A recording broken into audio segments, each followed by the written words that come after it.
tal amigos de NPI Salamanca? Ya estamos en una edición más de su programa Enlace Bajío. Les damos la bienvenida hoy en un día pues de mucha alegría para mí por la oportunidad de entrevistar a una persona muy querida en mi familia. Él es el doctor Fernando Levino Ceguera. Él es pues ahora sí que como coloquialmente decimos un estuche de monerías, compositor, intérprete, músico, poeta, youtuber también, odontólogo evidentemente y un extraordinario padre de familia. ¿Cómo está, doctor? Muy halagado por tus palabras, Leo. Muchas gracias. Muy bien, muy Qué amable. gusto saludarlo y primero pues darle las gracias de recibirnos aquí en la intimidad de su casa. El gusto es mío. Un Muchísimas placer, un honor. gracias. Pues bueno, estábamos ahora sí que comentándole a las personas de toda esta facetas que usted tiene.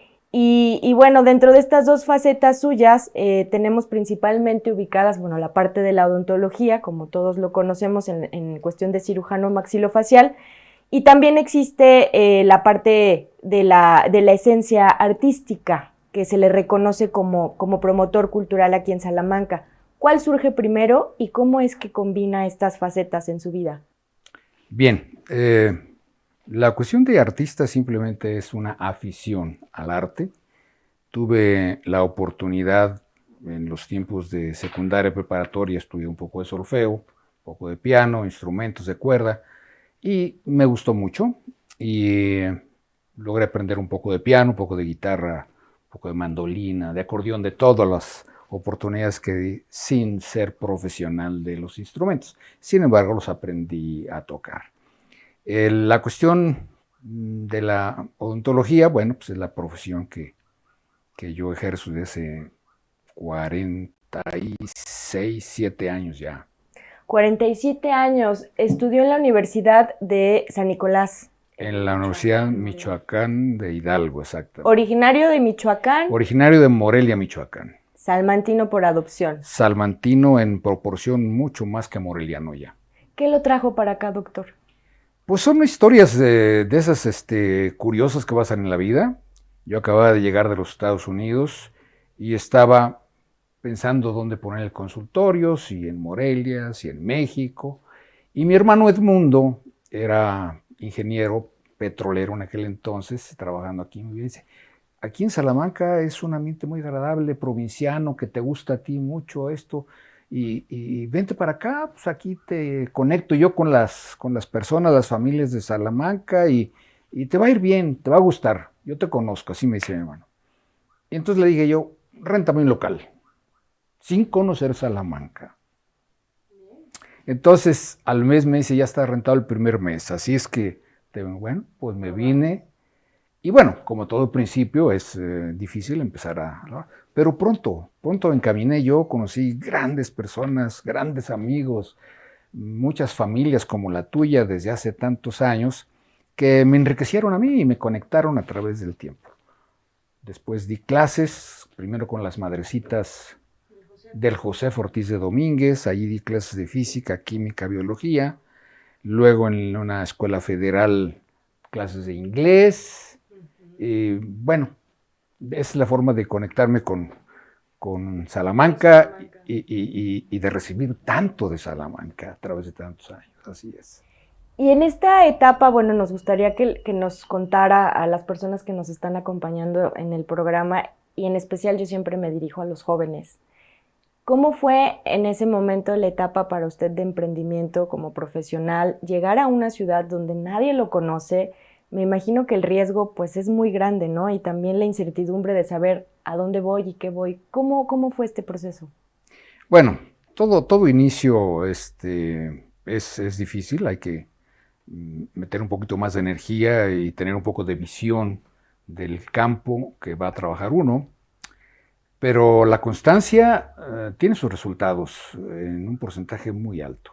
Entonces yo dije, salmantino por adopción y vamos a empezar a trabajar. Obviamente, te digo, y fue muy corto el tiempo de que empezara a dar frutos la profesión, pero, pero realmente no tanto, no fue tan difícil. y fue muy rápido. Yo me adapté mucho, me identifiqué mucho con la gente, conocí grandes personalidades y rápido empezamos a tener actividades de tipo cultural, de tipo social y pues y de tipo bohemio, con la cuestión de la música, de la guitarra. Y bueno, fue para mí una experiencia, un inicio que lo recuerdo con mucho cariño y con gran agradecimiento. Ahora, mi querido pueblo o ciudad o villa, como quieren llamarle, de Salamanca, Guanajuato. Sí. Que también, bueno, me imagino que influye que en aquel entonces, pues Salamanca era una ciudad todavía más pequeña, estaba todo más concentrado, las familias pues también se prestaba más a la convivencia. Hoy como que todo se ha globalizado y todo el mundo sale. ¿Cuáles son esas amistades que recuerda con las que se inicia aquí en Salamanca? Bueno, yo me inicio conociendo muchas familias, entre ellas, bueno, obviamente la familia tuya, la familia Rueda, la familia de don Francisco Navarro, un gran amigo que todavía lo tenemos entre nosotros, a la familia Tornero, a Tornero de tu abuelo, por parte de tu papá, a la familia, pues muchos ingenieros petroleros, fundamentalmente, por ejemplo, el ingeniero Manuel de la Torre y la señora Silvia Gleason de la Torre, músicos ambos, entonces fue una conexión con personas que les encantaba la música. Sus hijos, tanto Beto de la Torre como Silvia, que ahora son grandes personalidades, fueron mis alumnos ellos.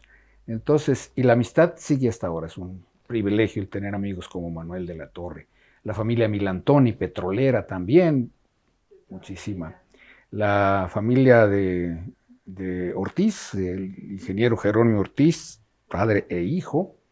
Bueno, muchísimas familias que, pues, que le fueron dando esa bienvenida. Fueron dando bienvenidas y enriqueciéndome y dándome pues su amistad, su cariño. Que finalmente luego las amistades se hacen más familia que la propia familia, ¿verdad? Sí, esa es una realidad humana. Sí, son los amigos muchas veces tienen más apego bueno, que que la misma sangre. Una parte de su vida juvenil que me gustaría destacar por el tema de las artes, de la música, que es cuando está usted en el seminario, que entra como seminarista. ¿Esto fue cuando estaba usted a la edad de...? Pues es una historia muy chistosa. Yo estudiaba primaria en el Colegio Motolinía de Morelia, que estaba cerca de la casa de mis padres. Y en una ocasión llega un sacerdote misionero del Espíritu Santo de la misma congregación donde las madres nos daban las clases y presentó unas diapositivas o unas transparencias, se llamaban aquel entonces, donde pasaba imágenes del seminario en Guadalajara y pasaban que tenía alberca y tenía un campo de fútbol empastado y yo, niño, dije, de aquí soy. De aquí soy. Entonces, quien quiera, y estaba en quinto de primaria yo, no en sexto, en quinto. Entonces, el padrecito, el padre, no recuerdo exactamente el apellido de él, va a hablar con mi familia y piden la autorización. Y mi mamá era una mujer extremadamente disciplinada. Me dice, ¿te quieres ir? De acuerdo. Pero nada que te quieres regresar al día siguiente, que porque ya nos extrañas, ¿eh? Por lo menos la secundaria la terminas. Y bueno, en aquel entonces la disciplina en estos lugares era verdaderamente castrense. Y bueno, esa fue la primera, al principio muy, muy difícil, realmente era un niño yo, de 11 años, y duré 8 años y un poquito de meses, hasta estaba yo en filosofía cuando tomo la decisión de que mi camino no es el camino de la orden religiosa, sino de la odontología. Así es. Muy bien. ¿Y qué lo llevó a explorar esa parte de la odontología? ¿Cómo es que le llama esta? Pues eso es una historia también muy interesante porque yo salgo con un bachillerato de humanidades, se llamaba en aquel entonces, que podía uno pues estudiar pues cuestiones de cuestiones de cultura, psicología, abogado, etcétera, sociología. Y yo quería estudiar algo de químico-biológicas, que es la medicina, la odontología. Entonces, en aquel entonces encontré un artículo de unos ancestros míos odontólogos en los Estados Unidos. Entonces, Clínica Levin se llamaba, te hablo del siglo antepasado. ¿En qué parte de Estados Unidos? En Phoenix, Arizona. Entonces, bueno, empezó ahí la inquietud. Como no tenía el bachillerato para entrar a la universidad a estudiar odontología, me conecté con las autoridades de la Secretaría de Educación y me dijeron, dentro de 4 meses hay oportunidad de que presentes a título de suficiencia las materias para que tengas ya tu bachillerato de químico-biológicas completo y puedas seguir.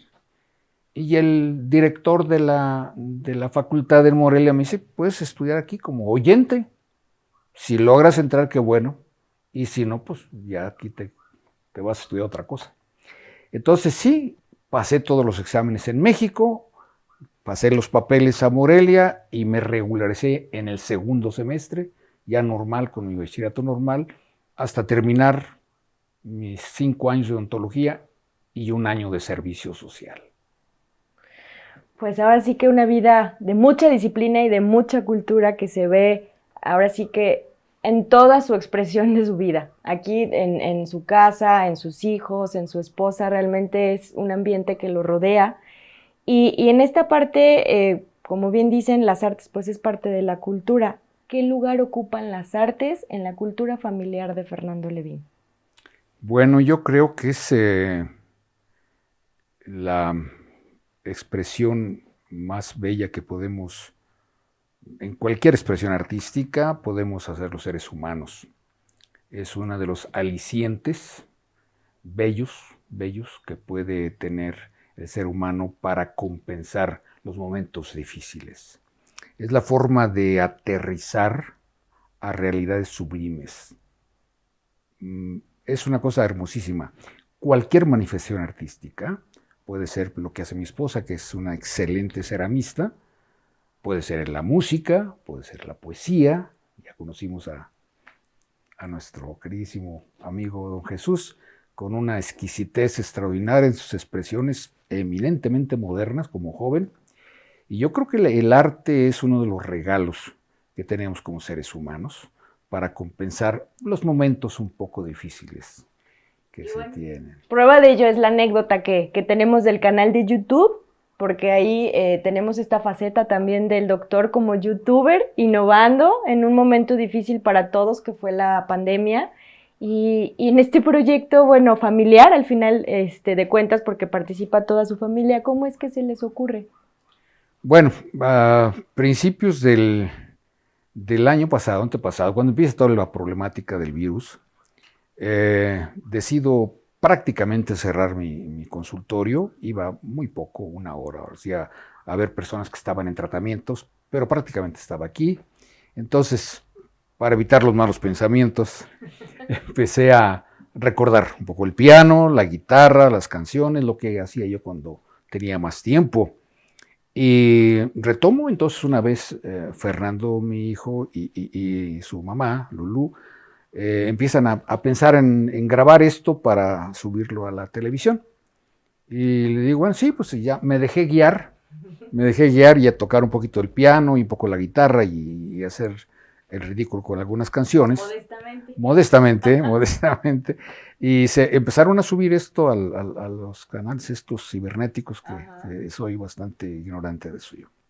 Bueno, pues ahora sí que nos halagó mucho a todos los seguidores que desde casa estábamos viendo, pues ahora sí que esas melodías de antaño y que al final del día pues ayudan a pasar estos momentos complicados por los que vivimos. Vamos a ir a una pausa, doctor, y regresamos para que nos siga compartiendo un poco más de su vida, de su trayectoria y que pues ahora sí que nos gusta mucho escucharlo. Con gusto. Regresamos.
ya estamos de regreso con el doctor Levin aquí en su casa. Nos está platicando, antes de irnos a la pausa, nos estaba comentando pues ahora sí que de un experimento familiar en torno a la cultura que se gestó durante el periodo de pandemia.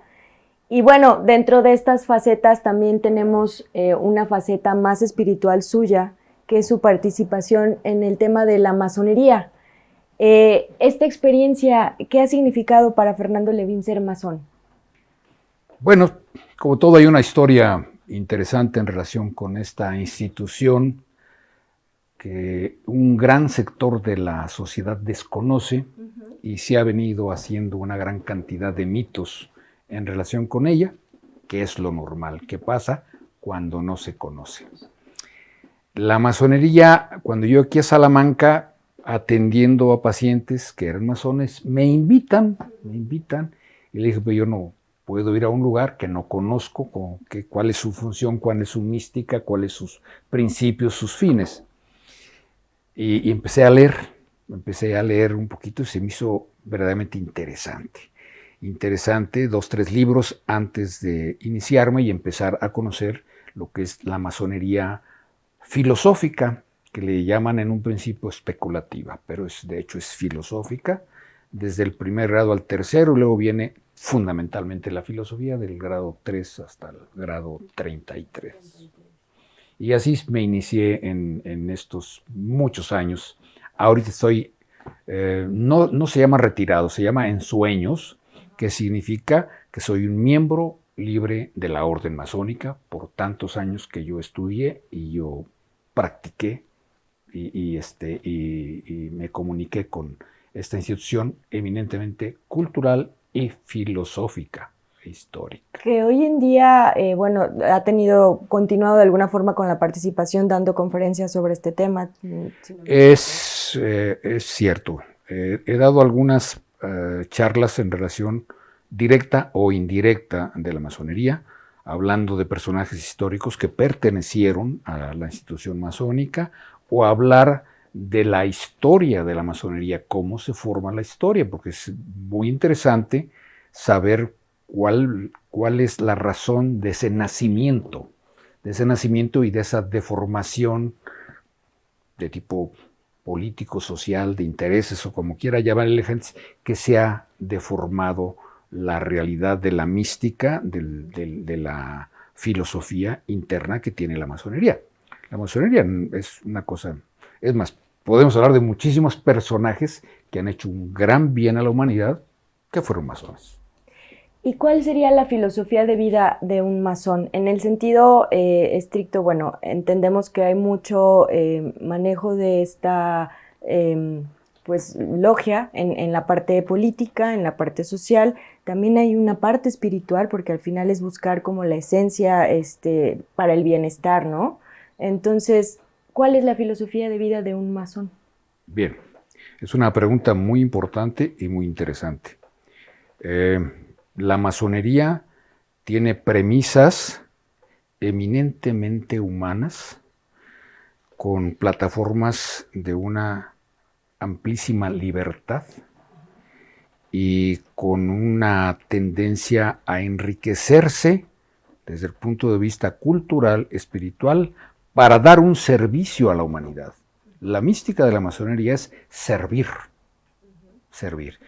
Y la gente que sirve tiene que alimentarse, tiene que tener cultura, conocimientos, si no, realmente tenemos pocas armas para servir. Entonces, la masonería es una institución, lo repito, que ha sido un poquito degradada, pero la masonería, su mística es hacer y tener un servicio a nuestros semejantes.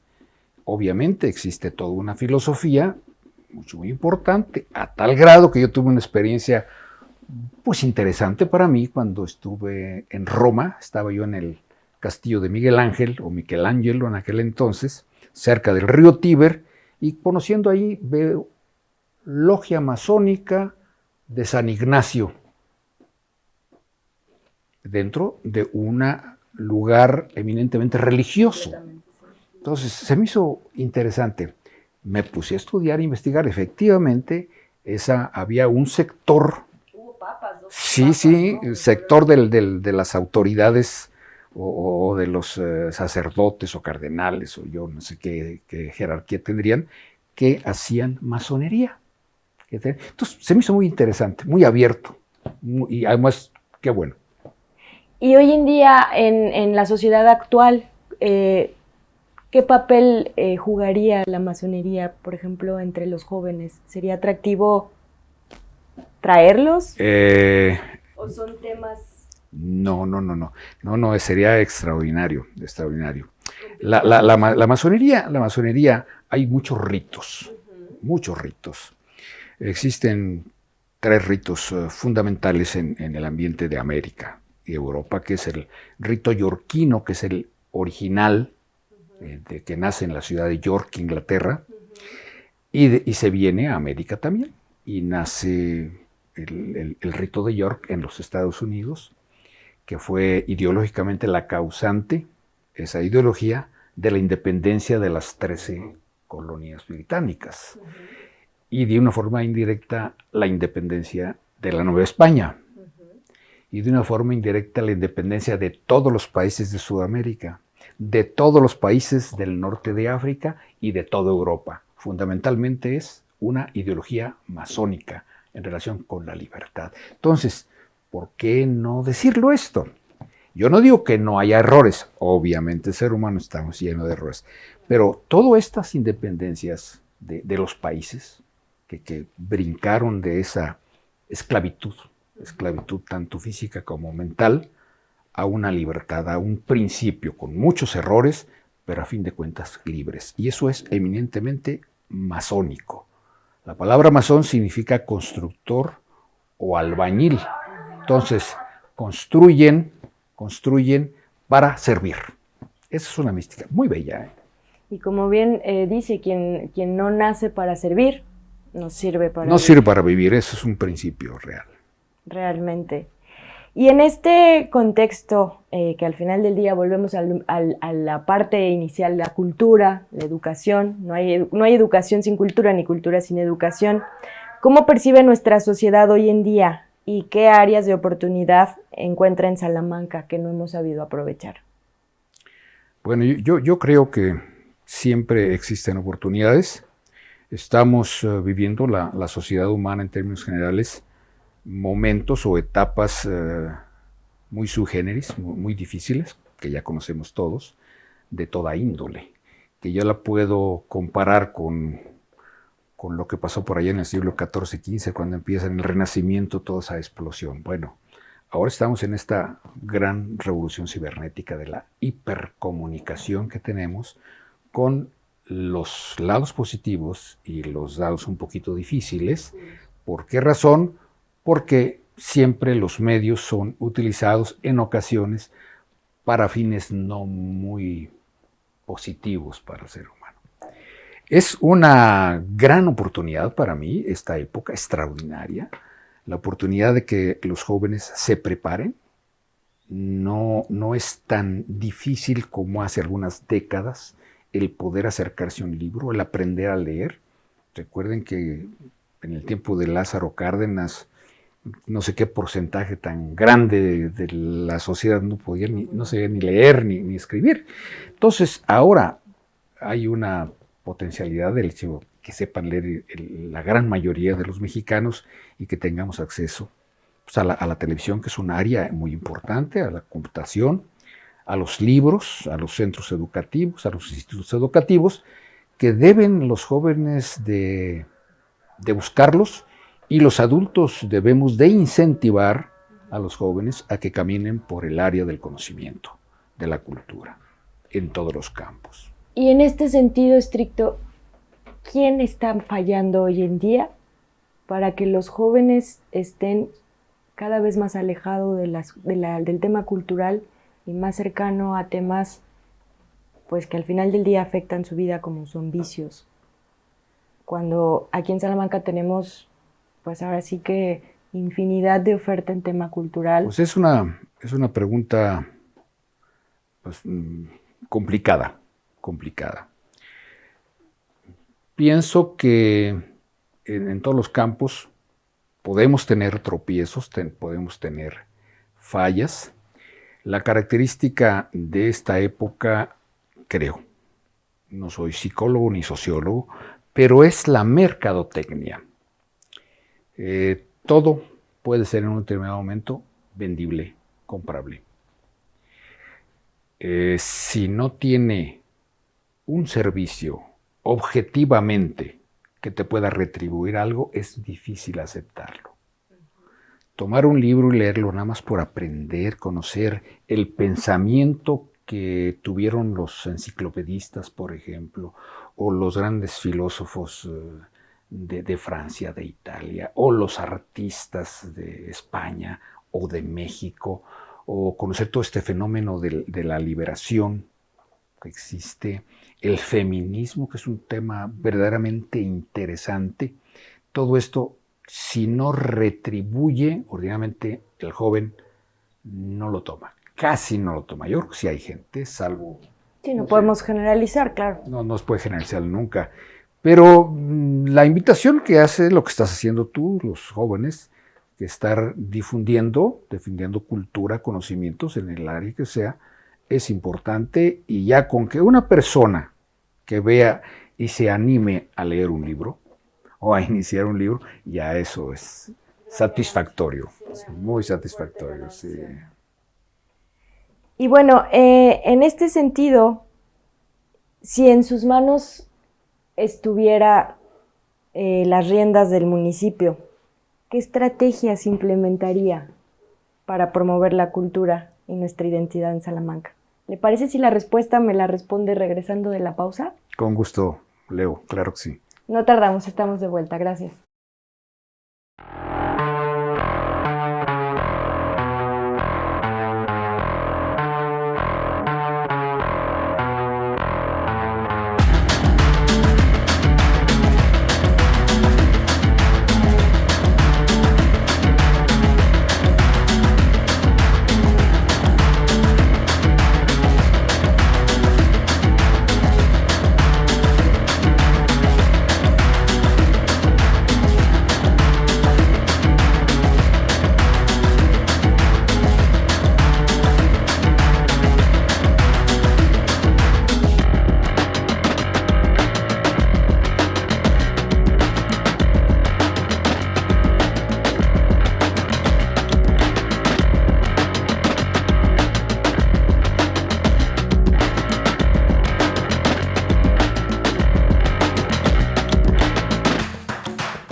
Pues ya estamos de vuelta, estamos en nuestro último bloque del programa, se nos ha ido pues de volada, la verdad es que una plática muy rica en contenido. Y antes de ir a la pausa, precisamente estábamos preguntándole, doctor, si en sus manos estuvieran las riendas del municipio, ¿cuáles serían sus estrategias para promover la cultura?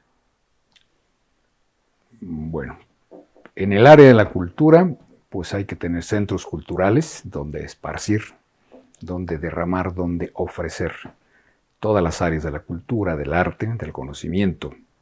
Fundamentalmente los institutos educativos, escuelas, preparatorias secundarias, institutos educativos ya profesionales, darles incentivos de toda índole que se pueda dar, tanto al estudiante como al maestro. En el aspecto, hay que traer espacios culturales para que los jóvenes y los adultos, todos, manifiesten tantos dones y tantas riquezas espirituales, artísticas, que tienen muchísimos jóvenes. Increíbles. Yo conozco muchachos jóvenes que me dejan pasmado de cómo hablan, por ejemplo, la cuestión de la oratoria, cómo declaman, cómo cantan, cómo tocan la guitarra, ¿verdad? O sea, son manifestaciones espirituales, artísticas, que deben de ser aquilatadas por las autoridades y proyectadas ante la comunidad salmantina. Entonces la cultura es fundamental, ¿eh? Es fundamental la cultura, y como comentábamos hace unos momentos, todo esto se inicia en la casa. Es muy importante que existan los líderes, los buenos líderes, y los buenos líderes, los números uno son los padres. Los padres que tengan un ambiente sano, equilibrado, que les enseñen buenas costumbres, buena moral, disciplina, para cuando se enfrenten a la misma vida ellos tengan mucho más oportunidad de tener una proyección y un avance y un desarrollo para tener mayor servicio a su comunidad. Por eso es lo que yo pienso que es importante, la cultura, muy importante. Tenemos aquí 2 centros culturales, el del centro y la Casa Cultura. Bueno, vamos a utilizarlo, vamos a proyectar a todos los talentos que existen en Salamanca, que son desconocidos. Por mí, desconozco muchos, pero conozco muchos también que no son conocidos. Entonces, valdría la pena que hicieran convocatorias y que incentiven a los jóvenes, a los muchachos, a los adultos, a que proyecten sus habilidades, sus dones. Sí, porque como bien dice, digo, el talento está palpable y muchas veces incluso está en las comunidades, y la falta de desconocimiento de a dónde acercarse, con quién llegar, y que verdaderamente haya apertura en los espacios, porque también hay a veces un sesgo en ese sentido, que nada más le dan oportunidad o favoritismo, caen en esta parte, pues por cuestiones políticas, por intereses, que lejos de ayudar a nuestra sociedad, pues están pasando a perjudicarla. Y yo creo que hoy en día también Salamanca, pues como municipio, la ciudad ya ha crecido bastante y nos estamos quedando cortos en espacios.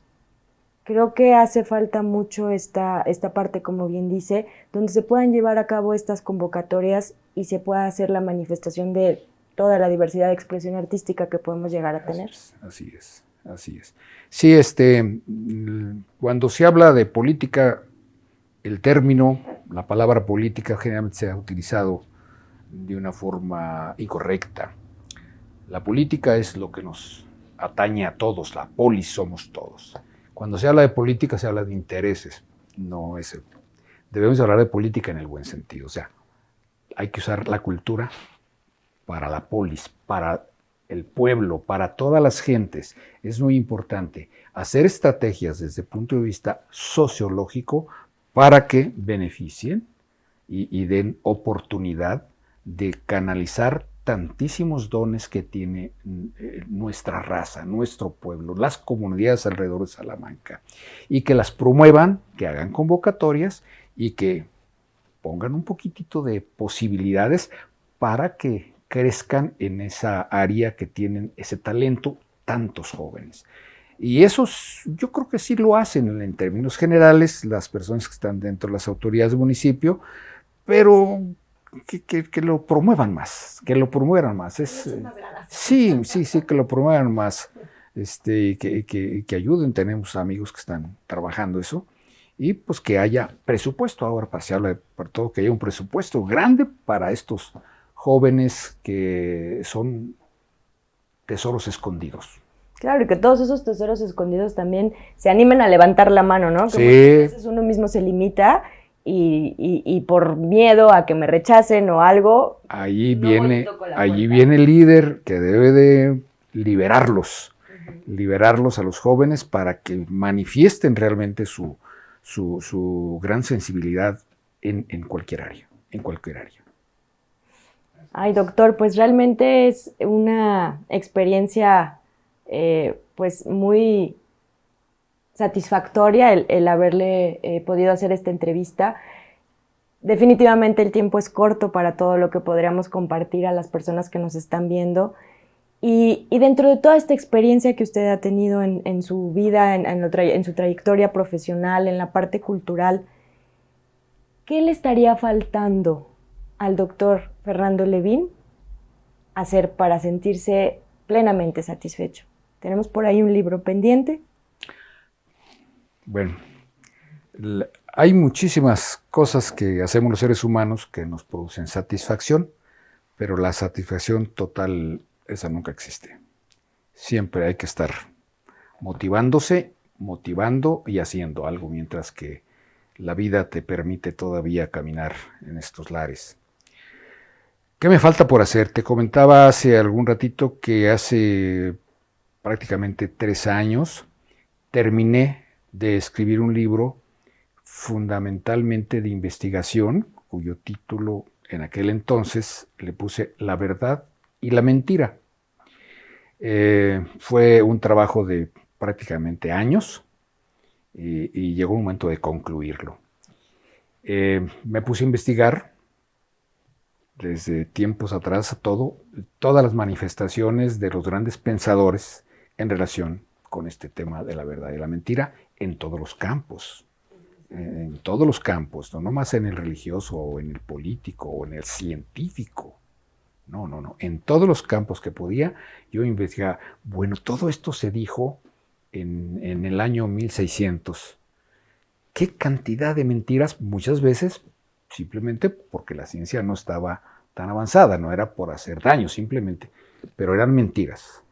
Al igual que en esta época debe de existir una gran cantidad de expresiones como hipótesis, pero a veces se manejan objetivamente ya, entonces ya esa hipótesis que puede quedar en el ámbito totalmente etéreo puede ser en la práctica, entonces ya se está utilizando algo que puede dañar en todos los campos, ¿no? Es interesante el hablar sobre la verdad y la mentira.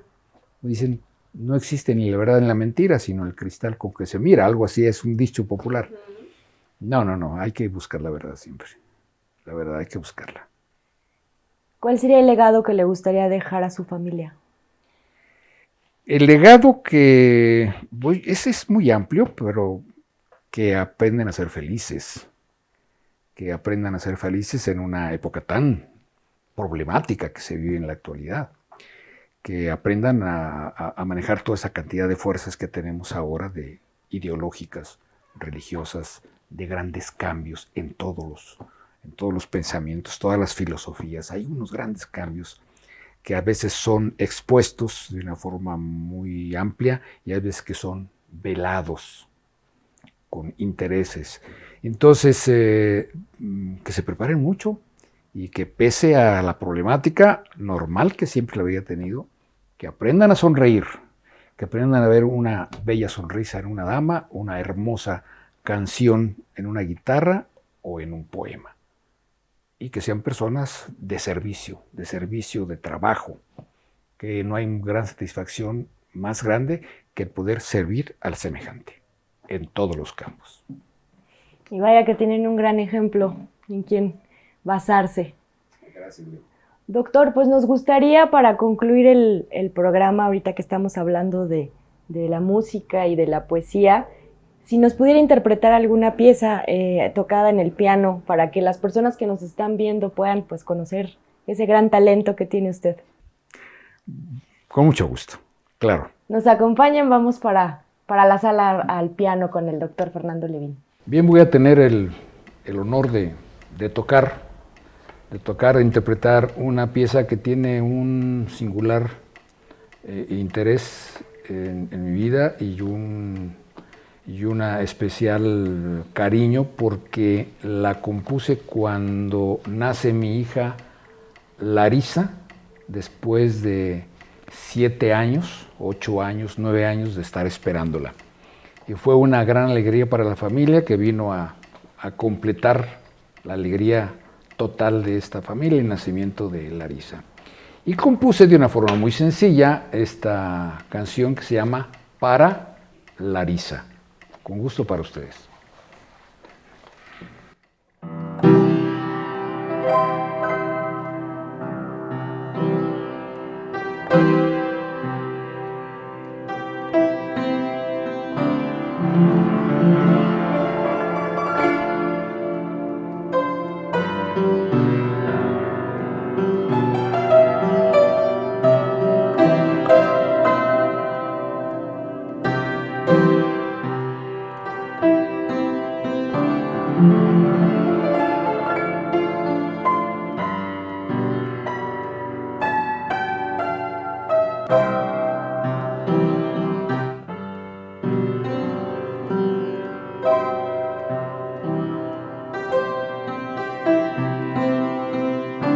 Gracias.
NPI Salamanca es una plataforma digital de información y programas de entretenimiento. Nuestro objetivo es ser la mejor opción para nuestros seguidores en Salamanca y sus alrededores. Contamos con un contenido único en su tipo. Enlace Bajío con Leonor Tornero, una revista con enfoque de negocios y estilo de vida de la ciudad de Salamanca. La puedes encontrar de manera impresa, digital y dentro de nuestra programación. Petroleros, la actualidad con Adrián Orenday. Temas de interés sobre la comunidad petrolera, deporte, eventos y todo lo que acontece en el ambiente laboral. Impulso Empresarial con Claudia Martínez. Impulso a las empresas del municipio. Conocerá su historia, camino al éxito y su día a día. Un gran apoyo para que los empresarios cuenten con un espacio abierto de proyección y difusión. Entre Jubilados con Ubaldo Cortés. Es un espacio donde los jubilados comparten sus experiencias de vida laboral, conocimientos, anécdotas, así como sus logros y la manera en que viven su etapa actual. Sin Filtro con Lizzy Ramírez y Kena Ángeles. ¿Sabes qué platican las mujeres? Sin Filtro es esa reunión entre amigas sin censura con la que te podrás identificar hablando de diversos temas y anécdotas de todos los días con toda la actitud. Informativo Salamanca con Francisco Sosa. Información veraz, oportuna y objetiva del municipio de Salamanca y de nuestro estado. Queremos ser tu primera opción. Síguenos en redes. Conócenos. NPI Salamanca.